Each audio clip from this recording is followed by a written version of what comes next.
हुजूर, ये लंदन से हमारे एक अहमदी दोस्त का सवाल है। वो लिखते हैं कि उनका एक बच्चा पैदाशी तौर पर लेफ्ट हैंडेड है जी, और डॉक्टर कहते हैं कि ये एक तभी अमर है, इसको बदलना ठीक नहीं।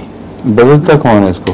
कहते हैं इस्लामी नुक्ता नज़र से बच्चे को हम कहते हैं कि बाएं से इस्तेमाल नहीं करना, दाएं से नहीं, वो दुरुस्त है, लेकिन ऐसे लोग जो लेफ्ट हैंडेड हों वो दाएं हाथ से खाना सीख लेते हैं, बाकी काम सब बाएं हाथ से करते हैं।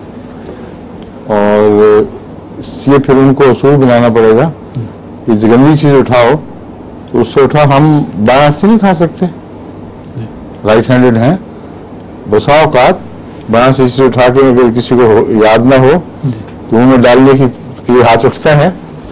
ये वहम है लोगों का कि बदल गया है मामला। ये तो सिर्फ एक तमीज है, उसका ना उस पर नफसियाती कोई बुरा असर पड़ सकता है, ना उसका जिस्मानी लिहाज से कोई नुकसान का खतरा है।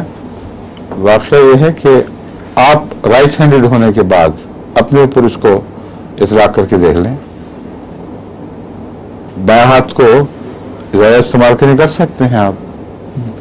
कई लोग हमारे में से जो अनट्रेंड हैं मजहबी लिहाज से, मेरा मतलब है, वो हिंदुस्तान में आते हैं, वो सारे बाएं हाथ से खा रहे होते हैं, बड़ी भारी तादाद है उनकी, और है वो राइट हैंडेड। तो अगर वो एक तहजीब से मुतअस्सिर होकर दाएं की बजाय बाएं हाथ से खाने लग गए हैं तो एक मजहबी और अखलाकी तालीम से मुतअस्सिर होकर बाएं हाथ वाले दाएं हाथ से को नहीं खा सकते। खा सकते हैं, सिर्फ नफ्स के बहाने हैं। और